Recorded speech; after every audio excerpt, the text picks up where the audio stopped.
Good evening, December 16th. Due to a couple of messages from you asking me how I have been doing lately, I decided to record tonight and let you know.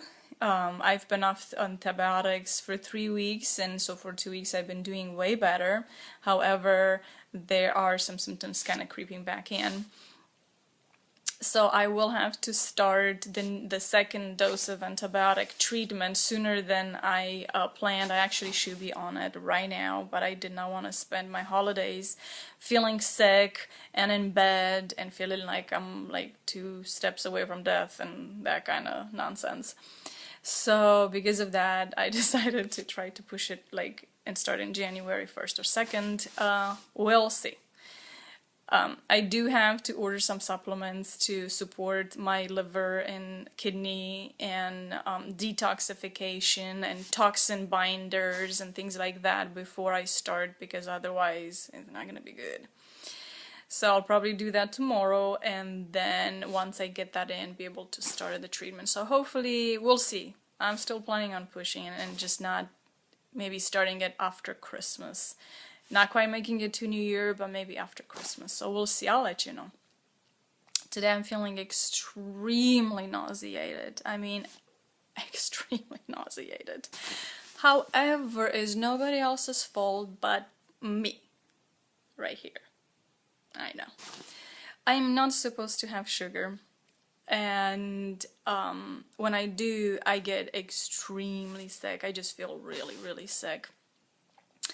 But we had company a couple of days ago, which was an answer to prayer on Wednesday when I asked God. I started to feel a little lonely, and I asked God to please help me in that regard. And right away, Thursday, I had my neighbor Elizabeth coming by, and then Friday I had some Romanian friends, and then on Saturday we dropped some packages to shipping them to Romania, and we visited a Romanian friend. And Saturday we had some friends come over and visit. Monday I slept half of the day, and today I've been resting as well. But that being said, is amazing just how God kind of answers prayers like that. But the nausea is because I made some pumpkin pies, and because I can't hop in the car any longer since I don't drive anymore. I can't just hop in the car and go pick up an ingredient that I may not have, and I thought I had. So I thought I had evaporated milk, and I didn't. But I had condensed milk, which I don't remember the last time I cooked with condensed milk or baked. So I used condensed milk. So the pie that I ate, it's because of that condensed milk has so much sugar. The sugar just really, really bothers me. In fact, it actually feeds this bacteria, so I have to stay away from it 100%. So I totally feel like nauseated all over. But it's nobody's fault except me, and lesson learned. Until next time I'll have some, I guess. I do try to stay, if I crave sugars, I try to stay with dark chocolate, organic if it's possible, because that's a little bit more beneficial to the body than just simple refined sugar. Refined sugar is like poison actually to the body, whether you're sick or not. Anyway, so I would advise stay away from it anyway, but even more so if you're sick. Today I wanted to talk a little bit, and I'm going to go into the scripture, a couple of verses, but I wanted to talk a little bit more on speak life to one another. Please speak life to one another, and be careful how you talk to one another, especially around people that are either sick physically, or they could be sick, meaning downcast emotionally. Who knows what they're going through? There's so many people going through a hard time, and whether it's in their heart or literally in their body or struggling. A lot of us, most of us, all of us just struggle for closeness to God, and because of that we just don't feel as if we are bonded a lot of the times, or as we are part of something. We just feel detached, we feel lonely, we feel forgotten, we feel lost, we feel, you name it, we feel. And all of those emotions I also go through at times.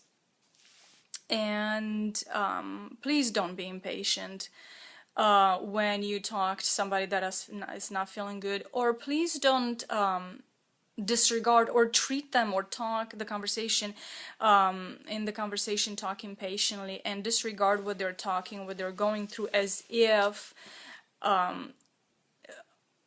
if it's not important, because you disregarding them or you brushing them aside, it does speak loudly as if what you're going through, what they're going through is not important, and that can be very detrimental for a person that is already struggling, whether it's in the physical or emotionally or spiritually.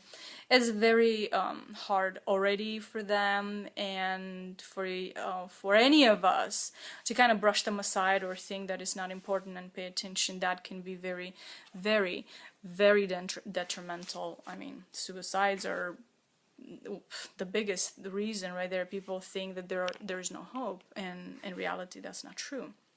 But it's the perception that there is no hope, and just the darkness or the loneliness that they feel inside. So please speak life. The big message for today is speak life to everybody, whether you know that they're going through something or not. A lot of people hide things that they're going through, and they put a bravado facade, and may look on the exterior that they're doing just fine, but who knows what's going on in their soul, and how strong they really are, or what's really going on in their lives. So two verses that I'm going to read today is, one is Proverbs 18 with it's actually 18:21, and that it says, "The tongue can bring death or life. For those who love to talk will reap the consequences." In other words, people that talk a lot, please be careful what you're talking about, because you may just talk nonsense and then reap the consequences. So I think I classify myself into the people that talk a lot, so I have to be careful myself of what I say and for how long I go, I guess. And the other one is in Romans 12:15, and he talks about, "Be happy with those who are happy and weep with those who are weep." In other words, there's a time to party and have a good time with your friends, and there is a time to cry with them, meaning there's a time to really feel as they feel. Not all of us live in a party land 24/7, and not all of us should live in Death Valley or sad sort of lifestyle. So if you're in all the time in one or the other, that's an imbalance there, and there's a reason for that. So, but we're talking about the temporary times of the glad times. Rejoice with each other, and in the sad times or the hard times, please be compassionate and speak life to those who are hurting. Have a great day, and I'll talk to you later. Bye.